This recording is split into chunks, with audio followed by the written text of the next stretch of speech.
magpalat tayo ng dalawang ripe mango. Ayan, then i-crush natin siya gamit ang tinidor o kaya kung may gamit kayong iba pang crush ng mango. Ayan. And then, magpalat tayo ng 3 avocado. Isama natin, halo natin sa mangga.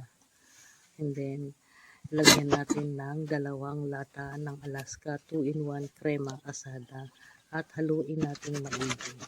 And then, i-transfer natin sa isang container. Lagay natin sa freezer after 3 hours.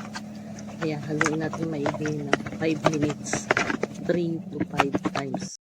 Ayan, ito na po ang ating ice cream. Ayan, ang sarap. Ayan, madali siyang kunin kahit kutsara lang.